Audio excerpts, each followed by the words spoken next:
Hello friends, this is Monika and welcome to learners world. आज की इस वीडियो में मैं आपके साथ डिस्कस करने वाली हूँ परसेंटेज के कुछ इंपॉर्टेंट क्वेश्चंस। ये वीडियो आपके लिए हेल्पफुल होगी उन सभी एग्ज़ाम के लिए जिसमें परसेंटेज नाम का टॉपिक आता है, यानी कि UP TET, UP super TET, UP लेखपाल के एग्ज़ाम के लिए, यूपी कांस्टेबल के एग्ज़ाम के लिए वीडियो आपके लिए हेल्पफुल होगी, जिसमें हम एकदम बेसिक से स्टार्ट करने वाले हैं।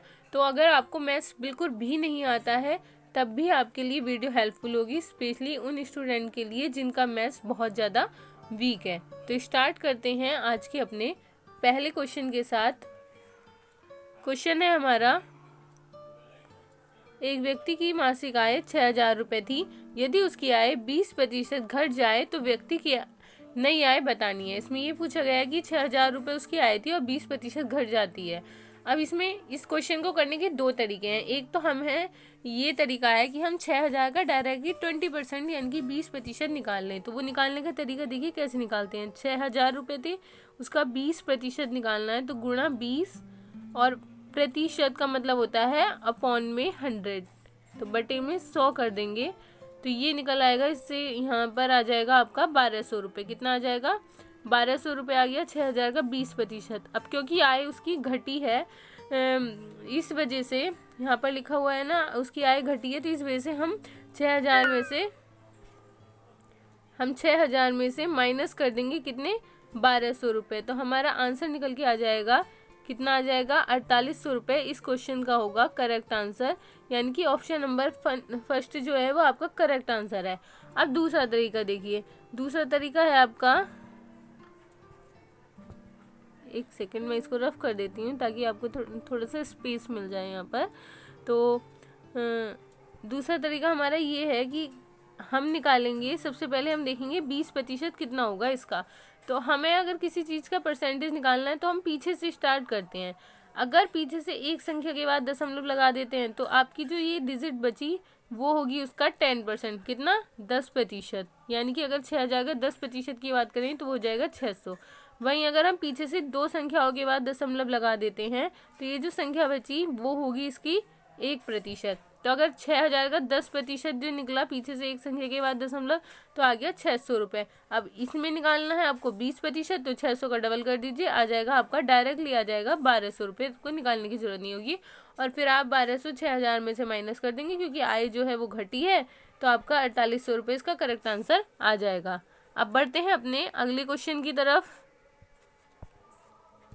अगला क्वेश्चन है, किसी गाड़ी की चाल 75 किलोमीटर प्रति घंटा थी। ब्रेक के द्वारा उसकी चाल में 10% कमी कर दी गई, तो व्यक्ति की नई चाल क्या होगी? देखिए, पहले कितनी चाल थी? 75 किलोमीटर प्रति घंटा। अब जो नई चाल है, क्योंकि कमी कर दी गई है तो कमी आने वाली है। कितनी कमी हुई है? 10% की। और मैंने आपको बताया था 10% निकालना हो तो पीछे से एक संख्या के बाद दशमलव लगा दीजिए। इसका 10% कितना होगा? 7.5, यानी कि 7.5 इसका 10% हो जाएगा। तो 75 में से अगर हम 7.5 को माइनस कर दें तो हमारा करेक्ट आंसर निकल के आ जाएगा। तो देखिए कितना आंसर हो जाएगा यहाँ पर, ये हो जाएगा 67.5, यानी कि ऑप्शन नंबर फर्स्ट इसका करेक्ट आंसर हो जाएगा। अब बढ़ते हैं अगले क्वेश्चन की तरफ। क्वेश्चन दिया हुआ है, सीता की आय गीता की आय से 10% कम है, तो बताइए कि गीता की आय सीता की आय से कितने प्रतिशत कम है, कितने प्रतिशत अधिक है। तो देखिए, सीता की आय जो है वो क्या है? 10% कम है। अब हम मान लेते हैं, जी से गीता मान लेते हैं, गीता की आय हमने मान ली 100 रुपये है, तो सीता की आय कितना है? सीता की जो आय है वो 10% कम है। तो सीता की आय, अब 100 का 10% निकालना हो तो पॉइंट के बाद दशमलव, यानी कि 10 आ गया, तो उसकी 10% कम है, तो कितनी आ गई? उसकी 90 आ गई सीता की आय। अब इन्होंने कहा है कि गीता की आय सीता की आय से कितने प्रतिशत अधिक है। तो यहाँ पे देखेंगे ये इससे कितना 90 100 से कितना वो 100 कितना वो अधिक है, तो यहाँ पर 10 का डिफरेंस आ गया, गुणा में 100। अब आता है अपॉन में क्या लेंगे हम, यानी कि बटे में क्या रखेंगे। देखिए, कंपेयर जो करनी है वो सीता की आय से करनी है, तो सीता की है 90, तो बटे में हम लिख देंगे 90। 1 0 से 1 0 कट जाएगा और आपका आ जाएगा 100/9 का भिन्न जो होता है वो होता है 11 सही 1/9, ये भिन्न में आपको कुछ भिन्न होती हैं जिसे याद भी रखना पड़ता है। अगर नहीं याद है तो आप सिंपली डिवाइड करके निकाल लेंगे और आंसर आ जाएगा 11 सही 1/9% जो होगा इसका करेक्ट आंसर हो जाएगा। अब बढ़ते हैं अपने अगले क्वेश्चन की तरफ। क्वेश्चन दिया हुआ है कि चीनी का मूल्य 20% घट गया, ज्ञात कीजिए कि उपभोक्ता पहले जितने व्यय में कितने प्रतिशत अधिक चीनी प्राप्त करेगा। क्या लिखा है कि चीनी का मूल्य 20% घट गया है, यानी कि मान लीजिए पहले हमारी चीनी अगर 100 रुपये की मिलती थी तो अब वही चीनी हमें मिलने लगी 20%, यानी कि 20 रुपये कम में आ गया 80 रुपये। अब देखिए हम 100 ही क्यों मानते हैं, स्पेशली मानने के लिए कुछ भी मान सकते हैं, लेकिन 100 इसलिए मानते हैं क्योंकि 100 से किसी भी संख्या का प्रतिशत निकालेंगे तो वो उतना ही आएगा। जैसे 100 का 20% है तो 20 ही निकल के आएगा, इसलिए 100 मानना हमारे लिए ज़्यादा अच्छा रहता है। अब देखिए चीनी का मूल्य 20% घट गया है तो हमने लिख दिया पहले 100 की थी, अब मिल रही है 80 रुपये की। ज्ञात कीजिए उपभोक्ता पहले जितने व्यय में कितने प्रतिशत अधिक चीनी प्राप्त करेगा। कहने का मतलब ये है अगर वो पहले 100 रुपये खर्च करता था तो अभी भी 100 ही रुपये खर्च करना चाहता है वो, और उसे कितनी एक्स्ट्रा चीनी मिलेगी। तो ये 80 से 100 में कितना डिफरेंस आ गया, 20 का आ गया, यानी कि उसे 20 चीनी फालतू मिलेगी। क्योंकि प्रतिशत निकालना है इसलिए गुणा 100। अब बटे में क्या लिखेंगे, यहाँ पर स्टूडेंट को ज़्यादा कन्फ्यूजन होता है कि 80 लिखना है बटे में या 100 लिखना है। देखिए उन्होंने कहा है कि पहले जितने व्यय में, व्यय तो पहले जितना करना है, यानी कि रुपये अगर पहले 100 देता था तो अभी भी 100 देने हैं, लेकिन जो अब जो प्राइस है कंपेयर अब वाले प्राइस से होगी, यानी कि अब 80 रुपये में चीनी मिल रही है ना, तो इसलिए बटे में हम 80 लिखेंगे। अब 20 से काटेंगे 80 को तो 20 से कटेगा 20 चौके 80 और 100/4 यानी कि डिवाइड कर लेंगे तो आ जाएगा आपका 25%, यानी कि ऑप्शन नंबर 3 इसका करेक्ट आंसर हो जाएगा 25%। अब बढ़ते हैं अपने अगले क्वेश्चन की तरफ। क्वेश्चन दिया है किसी वस्तु का अंकित मूल्य क्रय मूल्य से 25% अधिक है। देखिए ये क्वेश्चन भी उसी टाइप का है, बेसिकली आपका एक रिवीजन के लिए समझ लीजिए या फिर प्रैक्टिस के लिए क्वेश्चन सेम दे दिया है। किसी वस्तु का अंकित मूल्य जो है वो क्रय मूल्य से 25% अधिक है, उसे कितने प्रतिशत कम में बेचा जाए कि ना लाभ हो ना हानि हो। अंकित मूल्य कितना है, क्रय मूल्य से 25% अधिक है। मान लीजिए जो क्रय मूल्य है वही हम अपना 100 रुपये मान लेते हैं, तो जो अंकित मूल्य है वो कितना है, अंकित मूल्य जो है वो 25% अधिक है। तो इस हिसाब से अंकित मूल्य कितना निकल के आएगा आपका 25% अधिक है, तो इसका 25% 125 हो जाएगा। तो 100 अंकित है उस पर 125 रुपये और खरीदी गई है 100 रुपये में। कहने का मतलब ये है अब उसे कितने प्रतिशत कम में बेचा जाए कि ना लाभ हो ना हानि हो। अब अगर हमें ना लाभ चाहिए और ना ही हानि चाहिए तो हमें क्या करना होगा, अगर हमें 100 रुपये की चीज़ है हम 100 ही रुपये में उसे बेच दें तो हमें ना तो लाभ होगा ना हानि होगी। तो कितने में बेचना होगा 100, यानी कि 125 से कितने कम होंगे 25 रुपये। तो हम लिख देंगे 25 और गुणा में हो जाएगा 100। अब डिवाइड किससे करना है, 100 से या 125 से।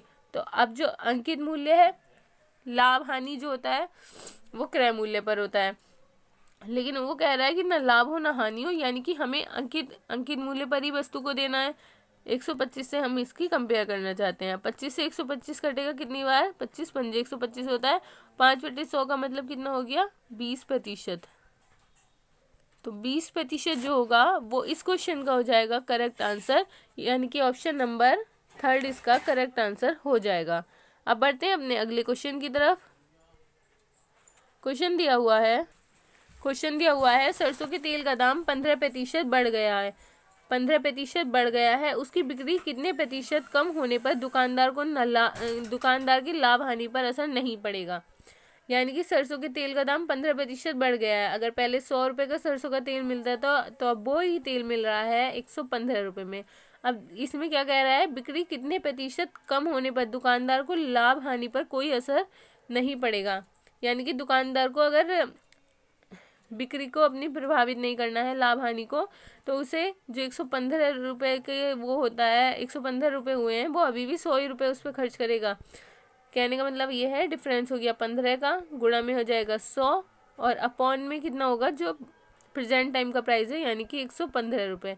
अब इसको इससे हम डिवाइड कर लेंगे तो ये 5 से कटेगा 3 बार, 5 या 15 और 5 दूनी 10, 5 या 15 23, यानी कि 300/23, 300/23 को सॉरी ये क्या हुआ,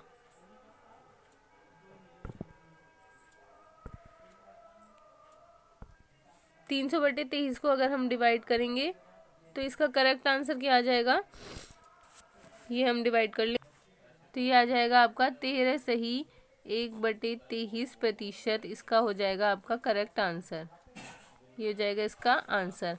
अब बढ़ते हैं अगले क्वेश्चन की तरफ। क्वेश्चन है हमारा, एक व्यक्ति की आय 10% बढ़ी है, कुछ दिनों के बाद दोबारा से उसकी आय 20% बढ़ गई, तो इस प्रकार व्यक्ति की आय में कुल कितने प्रतिशत की वृद्धि हुई वो आपको बताना है। इसमें पहले क्या हुआ, पहले 10% बढ़ी है, बाद में 20% बढ़ी है। तो मान लीजिए पहले उसकी आय 100 रुपये थी। इस क्वेश्चन को करने के दो तरीके हैं। पहले हम पहले वाला मेथड समझते हैं। 100 रुपये थी, अब क्या हुआ 10% बढ़ गई, तो 100 का 10% कितना निकला 10 रुपये, यानी कि अब बढ़ के 10 रुपये और जोड़ देंगे, इसमें 110 हो गई। अब क्या हुआ, वापिस से 20% बढ़ी है, तो अब इसका 20% निकालने के लिए अगर हम इसके एक संख्या के बाद दशमलव लगा दें तो बचता है आपका 11, यानी कि इससे 10% कितना है 11, तो 20% 11 का डबल यानी कि 22 रुपये हो गया। तो 110 में हम 22 रुपये और जोड़ देंगे तो आपका क्या निकल के आएगा 132 रुपये। तो पूछा है इस प्रकार व्यक्ति की आय में कितने प्रतिशत की वृद्धि हुई। 100 रुपये से कोई चीज 132 हो जाती है तो कितनी वृद्धि हुई 32 की, यानी कि 32% की उसकी वृद्धि हुई, 32%। इस क्वेश्चन का ऑप्शन नंबर 2 इसका करेक्ट आंसर हो जाएगा। अब देखते हैं अपना सेकंड मेथड क्या है इस क्वेश्चन को करने का। सेकंड मेथड ये है हमारा कि इसमें लिखा है कि 10% की वृद्धि हुई, अगर 100 पे 10% बढ़ाएंगे तो कितना हो जाएगा 110। अब गुणा कर देंगे। अगला क्या हुआ, दोबारा से वृद्धि हुई है, कितनी हुई है 20% की, तो 100 पे 20%, 100 का 120 हो गया, 110 गुणा 120। अब क्योंकि दो संख्याएं हैं तो दो ही संख्या के बाद दशमलव लगाना होगा गुणा करने के बाद, तो एक दशमलव यहाँ लग गया, एक यहाँ लग गया, 0 से 0 कट ही जाता है, 0 के बाद अगर दशमलव के बाद 0 है तो उसकी कोई वैल्यू वैसे भी नहीं रहती। तो हम 12 और 11 की गुणा कर देंगे, क्या आ जाएगा 12 का एक बार 2 और ये हो जाएगा 132, यानी कि 32% निकल के आ गया। दूसरा मेथड ये था हमारा। अब बढ़ते हैं अपने आज के आखिरी क्वेश्चन की तरफ। इसके साथ अगर आपको वीडियो पसंद आ रही हो तो वीडियो को लाइक और शेयर करना बिल्कुल मत भूलिएगा, और अगर इसी तरह की और वीडियो चाहते हैं तो आप कमेंट सेक्शन में लिखकर बता दीजिएगा, और इसके साथ ही आपकी अगर कोई सुझाव हो एडवाइस हो तो आप वो भी कमेंट में बता सकते हैं। क्वेश्चन है हमारा, मोहन ने अपना व्यय पहले 15% घटाया, उन्हें 5% दोबारा से घटा दिया, इस प्रकार उसके व्यय में कुल कितने प्रतिशत की कमी हुई। पहले क्वेश्चन में आपने देखा था कि वृद्धि हुई थी, इस वाले में क्या हुआ है कमी हुई है। तो 100 रुपये मान लीजिए उसका पहला वो था। सेम दोनों मेथड से इसे करके देखेंगे। अब देखिए दो मेथड सीखने का क्या फायदा होता है, पहले उसने 100 रुपये हमने मान लिया 15% घटाया, तो 100 में से 15 घटा देंगे, बचा कितना 85 यानी कि 85 रुपीज़। अब वापस 5% घटाया, 5% निकालना है तो क्या होगा 8.5, इसका हो गया 10%, इसका आधा कर देंगे, यानी कि इसको अगर हम 2 से डिवाइड कर देंगे तो ये आधा हो जाएगा, तो वह आ जाएगा 4.25। अब इसमें से 4.25 अगर हम घटा देंगे तो हमारा आ जाएगा कितना 85 में से 4.25 घटा देंगे आ जाएगा 81.75%। ये हो जाएगा इसका करेक्ट आंसर। कुल नहीं सॉरी, अब ये पूछ रहा है कि इसमें कुल कितने प्रतिशत की कमी हुई है। 100 रुपये से कोई चीज़ घट के 81 रुपये 75 पैसे में आ गई है, तो कितनी कमी हुई है। अब इसमें से 100 में से 81.75 को हम घटा देंगे तो हमारी कमी निकल के आ जाएगी, जो होगी 19.25%। इसका करेक्ट आंसर हो जाएगा। अब दूसरा मेथड देखते हैं क्वेश्चन को करने का। तो दूसरा मेथड क्या है हमारा, पहले हम इसको रफ कर लेते हैं। देखिए हम दूसरा तरीका ये होता है कि हम 100 रुपये में माने जो भी वृद्धि है कमी हुई है, तो पहले क्या हुआ 15% घटा है, तो 100 में से हम 15 घटा देंगे तो आ जाएगा आपका 85 यानी कि 85, गुणा कर देंगे। बाद में क्या हुआ 5% घटा है तो गुणा 95, इसके बाद 2 अंकों के बाद दशमलव लगा देंगे गुणा करने के बाद। अब इसकी मल्टीप्लाई करने की भी एक ट्रिक होती है, वो भी आप इसमें समझ लीजिए इसी के साथ में। पहले में थोड़ा सा ये लिख देते हैं, हमें करनी है ये ट्रिक सिर्फ 2 डिजिट की मल्टीप्लाई पर ही अप्लाई होगी, ये और ध्यान रखिएगा। देखिए इन दोनों की हमें मल्टीप्लाई करनी है, तो बाहर वालों की तो हम बाहर ही मल्टीप्लाई कर देंगे, और जो अंदर वाले हैं उनकी करेंगे क्रॉस मल्टीप्लाई, यानी कि एक्स वाली शेप में क्रॉस मल्टीप्लाई। तो स्टार्ट करते हैं, बाहर वालों को बाहर के बाहर रखते हैं, 5 की 5 से गुणा करेंगे, 5 पंजे आ जाएगा 25, 25 का आ गया 5 और हाथ से लग गए 2 जो अलग लिख लेते हैं हम। अब अंदर वालों की अंदर करते हैं, 8 पंजे कितने हो गए 40, तो हमने ये 40 लिख लिया। प्लस में क्या करेंगे, अब इन दोनों की मल्टीप्लाई करेंगे, 9 पंजे 45 प्लस 2 हमारा हासिल का लिया हुआ था, जो ये ले रखा था वो ये वाला 2, तो 40 40 80 और 7 87, यानी कि 87 आ गया। इसका लिख दिया 7 और ये 8 हो गए हासिल के। अब बाहर वालों की बाहर मल्टीप्लाई, यानी कि 8 नम 72 और 8 इसमें ये जोड़ देंगे, हो जाएगा 80, तो आ गया 80.75। अब हमने क्या बोला था कि उसके व्यय में कुल कितने प्रतिशत की कमी हुई, तो 100 रुपये से घट के कोई चीज़ 80.75% में आ गई है, तो कितनी वो हुई कमी, 19.25% की कमी हुई है। तो ये हो जाएगा इसका करेक्ट आंसर। तो ये मैंने 2 मेथड थे इसको करने के, मैंने आपको दोनों ही बता दिए हैं, जो आपको सूटेबल लगे उससे कर सकते हैं। तो आज के लिए इतना ही। अगर आपको वीडियो पसंद आई हो तो लाइक शेयर और सब्सक्राइब करना ना भूलें, और आपका जो भी वीडियो से रिलेटेड एडवाइस हो उसको आप कमेंट सेक्शन में लिख सकते हैं। Thank you so much for watching.